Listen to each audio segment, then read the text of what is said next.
आप देख रहे हैं इंडिया टाउन न्यूज, भारत की बात।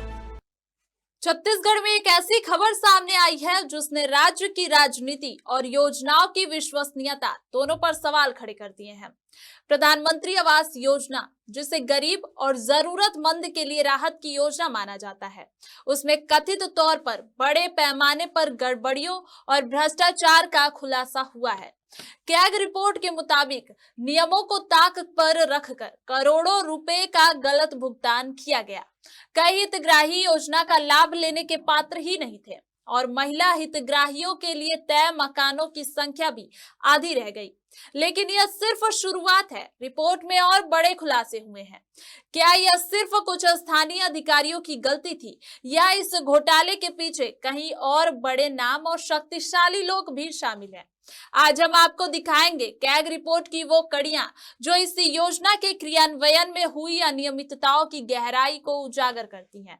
और यह मामला केवल आर्थिक गड़बड़ी का नहीं है, बल्कि सिस्टम की बड़ी चूक और सत्ता की गलियारों में पनप रहे भ्रष्टाचार की कहानी भी है। नमस्कार, आप देख रहे हैं इंडिया टाउन न्यूज और मैं हूं आपके साथ आस्था सिंह। तो चलिए जानते हैं कि प्रधानमंत्री आवास योजना में कौन कौन से नियमों की अनदेखी हुई और करोड़ों रुपए किस तरह जनता के बजाय गलत हाथों में चले गए।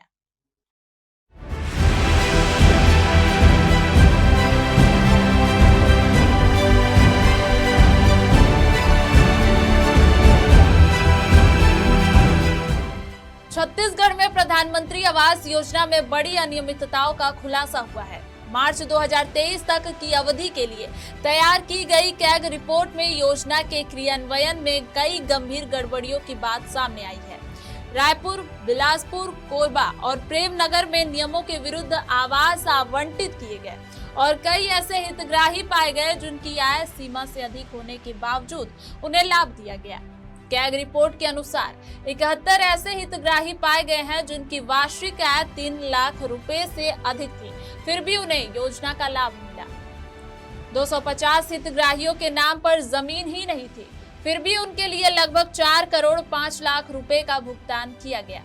पीएम शहरी और ग्रामीण आवास योजनाओं के बीच समन्वय की कमी के कारण 99 हितग्राहियों ने दोनों योजनाओं का लाभ ले लिया। वहीं 35 हितग्राही जो पहले लाभ ले चुके थे, उन्हें दोबारा आवास स्वीकृत किए गए। शहरी निकाय समय पर मकान नहीं बनाने के कारण लगभग 230 करोड़ रुपए का फंड ब्लॉक हुआ। योजना के तहत अधिकतम मकान महिलाओं के नाम पर स्वीकृत किए जाने का लक्ष्य था, लेकिन केवल 50% आवास ही महिलाओं के नाम पर गए। निगरानी में भी गंभीर चूक मिली। गलत जियो टैगिंग और दूसरी मकानों की तस्वीरों का इस्तेमाल करने के मामले सामने आए। कैग रिपोर्ट के सामने आने के बाद राज्य के मंत्री श्याम बिहारी जायसवाल ने बयान जारी किया। उन्होंने कहा कि यह कोई नई बात नहीं है।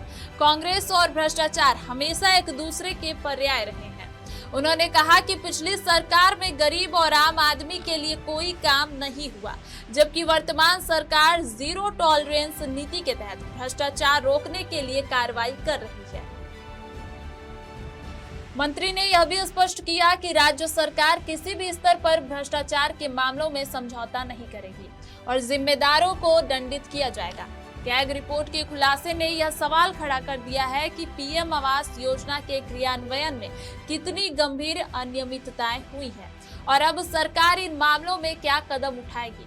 पीएम आवास योजना के क्रियान्वयन में सामने आए भ्रष्टाचार के मामले ने राज्य में न सिर्फ सवाल खड़े कर दिए हैं, बल्कि अब सबकी निगाहें इस पर हैं कि सरकार इस मामले में कितनी सख्ती दिखाती है और जनता के हित में क्या कार्रवाई होती है।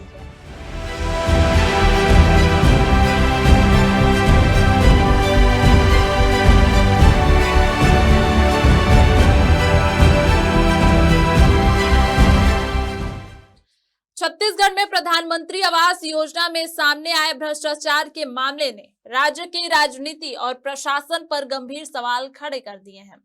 कैग रिपोर्ट ने सिर्फ कुछ अनियमितताओं का ही खुलासा नहीं किया, बल्कि यह दिखाया कि योजना के क्रियान्वयन में निगरानी की कमी, नियमों की अनदेखी और गंभीर गड़बड़ियां किस हद तक बढ़ गई थी। करोड़ों रुपए का फंड ऐसे हितग्राहियों के पास गया जो इसके पात्र ही नहीं थे और योजना के उद्देश्यों के विपरीत मकान महिलाओं के नाम पर केवल आधे ही स्वीकृत हुए।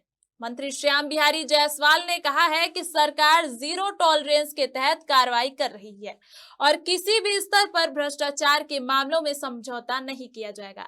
लेकिन सवाल यह है कि क्या यह कार्रवाई केवल स्थानीय अधिकारियों तक सीमित रहेगी या इसके पीछे छिपे बड़े नामों और शक्तिशाली लोगों तक भी जांच पहुंचेगी। और सबसे अहम सवाल, क्या इस योजना में हुए करोड़ों रुपए के दुरुपयोग का सच जनता के सामने आएगा या यह मामला भी सिर्फ रिपोर्टों और चर्चाओं तक सीमित रह जाएगा। फिलहाल के लिए इस रिपोर्ट में सिर्फ इतना ही। देखते रहिए इंडिया टाउन न्यूज, भारत की बात। नमस्कार।